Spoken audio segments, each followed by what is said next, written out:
용재형이라면 삼성전자 매수할 수 있냐 질문들이 가끔 올라오더라고요. 근데 솔직히 저는 개인적으로는 분할 매수 관점이 맞다고 생각을 합니다. 주가를 떠나서 사업적인 환경, 그러니까 삼성전자가 지금 처한 위기 이것만 본다 그런다면 위기는 맞죠. 근데 저는 주식쟁이잖아요. 그러면 지금이 아니라 다음을 봐야 된다는 거야.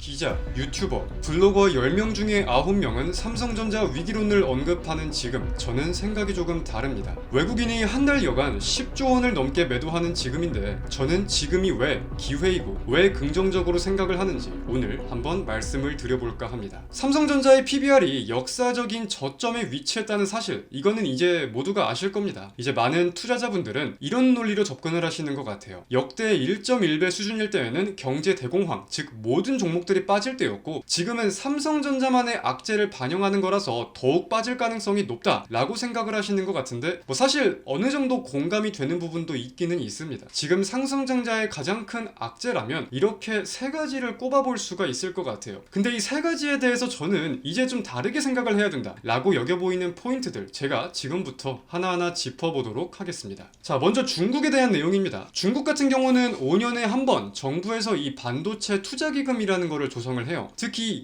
2024년 반도체 투자기금은 굉장한 규모를 보였고, 사실은 이게 중국 기업들이 적자를 보면서도 계속해서 공격적인 움직임을 보일 수 있는 대표적인 이유일 거라고 생각을 합니다. 실제로 현재 중국의 대표적인 D램 생산자인 CXMT의 캐파는 2년 사이에 3배 증가했다고 합니다. 어마무시한 성장이죠. 그럼 당연히 우리는 범용 제품에 대한 중국의 위협이 올라갔다고 당연히 해석을 할 수가 있을 거예요. 근데 제가 말씀드리고자 하는 요지는 이 다음에 있습니다. 중요한 거는 단순한 현재의 점유율과 생산 능력이 아니라는 거예요. 현재 CXMT의 생산 능력 대비 생산량을 생각해 본다면 CXMT의 설비 활용률, 즉 수율이 포함된 내용을 따져보면 50% 초반 수준이라고 저는 추정을 해볼 수 있겠더라고요. 이게 뭐 수율이 낮다고 해서 방심을 해도 된다 이런 내용은 아니겠지만 삼성전자가 포지셔닝을 할 여유조차 없는 시간은 아니라는 겁니다. 그리고 여기서 제가 빠뜨린 악재가 한 가지가 있죠. 중국의 가장 큰 문제는 뭐냐면 미국의 수출 수입 규제가 지속되고 있고, 중국 같은 경우는 EUV를 포함한 이 18나노미터 이하의 장비를 수입받기가 매우 힘든, 사실상 불가능한 상황입니다. 이거는 다시 해석을 하면 프리미엄 제품으로 가면 갈수록 경쟁력이 떨어질 수밖에 없다는 것을 의미하는 거죠. 즉 삼성전자의 입지가 중국으로 하여금 떨어지는 건 제한적이다,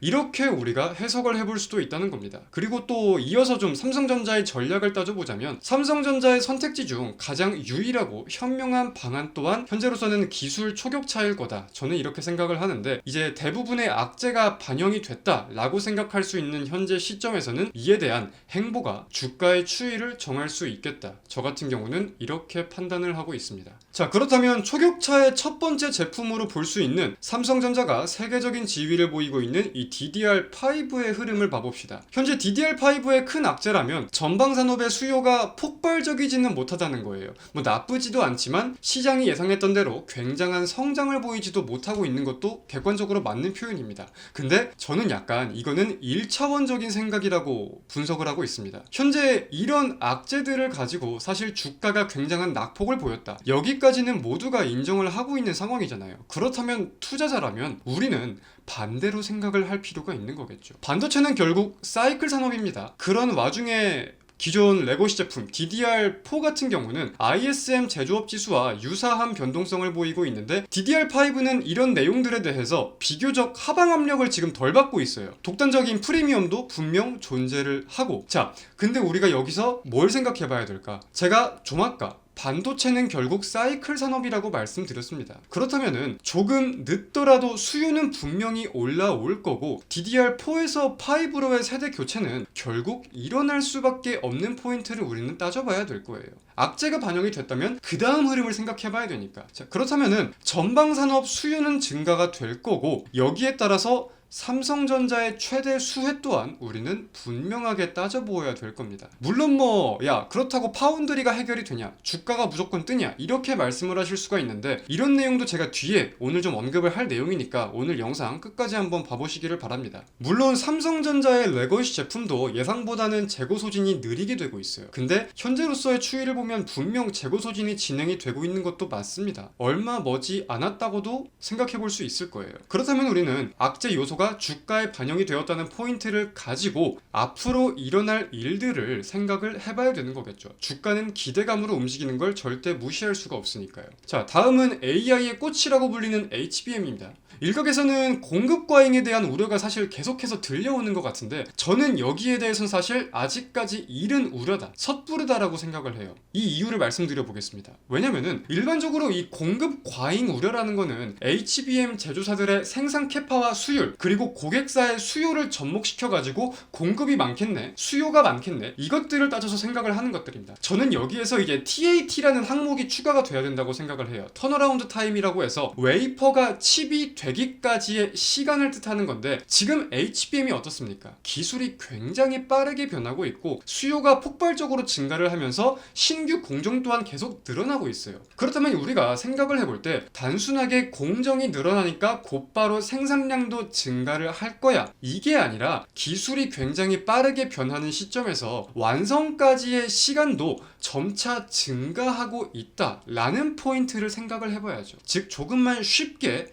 핵심을 정리해보자면, 단위 시간당 생산량이 지금은 쉽게 늘어나지 못한다. 오히려 단위 시간당 생산량이 줄어들고 있다. 근데 그런 와중에 수요가 증가한다. 이거를 무조건 따라갈 수가 없다. 이런 포인트로 우리는 접근해 볼 필요가 있다는 거예요. 단순하게 공장이 많아지니까 생산량이 곧바로 증가한다, 이런 논리가 아니라는 거죠. 또 하나를 더 추가해 보자면, 이제 코어스 패키징에서 인터포저 병목 현상 또한 현재 공급난에 대해서 한몫하고 있는 것도 저는 일리가 있다고 생각을 합니다. 근데 그런 와중에 수요가 지금 어떤 상황이냐, HBM의 수요, 이거는 멀리 볼 게 없겠죠. 최근 발표된 마이크론의 실적과 컨퍼런스 콜을 봤을 때 HBM에 대한 수요가 굉장히 강하다는 거는 분명히 증명이 됐다고 생각을 합니다. 그럼 우리는 포인트는 여기서 찾아볼 수가 있는 것 같아요. 삼성전자가 HBM을 포기하지 않는 한, 물론 포기를 안 하겠죠. 포기하지 않는 한 기대와 불확실성은 계속 공존을 할 수밖에 없습니다. 근데 삼성전자의 2분기 컨퍼런스 콜을 통한 공식적인 입장을 살펴보면 이런 말을 했어요. 우리의 2분기 실적은 HBM과 서버용 ESSD 등 이 고부가 가치 제품 위주가 호실적을 견인했고, 우리의 향후 전략 또한 이런 고부가 가치 제품 위주의 포트폴리오를 짤 거다 라고 공식적으로 언급을 했습니다. 그러면 우리가 아까 함께 말씀을 나누었던 중국발 저가 공세에 대해서도 삼성전자의 다른 전략으로 이제 펼쳐질 수 있다는 게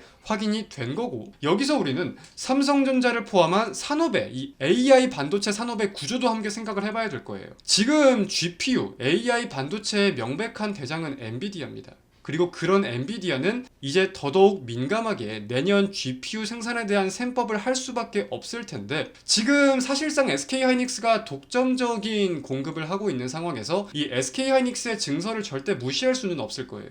근데 방금 말씀드린 이 TAT를 비롯한 각종 변수들은 분명히 있습니다. 원래 이 모든 산업 구조가 하나에만, 한 기업에만 의존하기에는 무조건 변수가 많지 않겠습니까? 이건 너무나 당연한 내용일 거고, 그리고 이거를 조금만 더 쉽게 생각을 해보면 HBM의 가격 경쟁력이 분명히 대두가 될 수밖에 없을 겁니다. 지금은 SK하이닉스의 독보적인 입지에 가격 경쟁력이란 말이 어찌 보면 무색하겠지만, 결국 엔비디아 입장에서는 동일선상의 제품들이 있다면 당연히 더욱 싸게 가져오고 싶어 할 거고, 이는 당연히 삼성전자가 HBM을 포기하지 않는 한 엔비디아가 삼성전자를 아예 놓칠 수는 없는 분명한 키, 즉 열쇠인 거죠. 물론 제일 중요한 건 삼성전자의 기술력일 거예요. 삼성전자의 기술력이 기반이 되는 게 가장 중요하겠지만, 자, 최근 삼성전자의 흐름들을 좀 봐봅시다. 파운드리 라인을 멈추고 메모리에 대한 문제점을 해결하기 위해서 경영쇄신을 공식화하고 있습니다. 그렇다면 우리는 평소와는 다른 불확실성 해소를 위한 더 큰 기대감을 가져볼 수도 있겠다라는 판단 분명 놓칠 수가 없는 거겠죠. 그리고 우리가 이렇게 해석을 해볼 수 있는 기본적인 전제는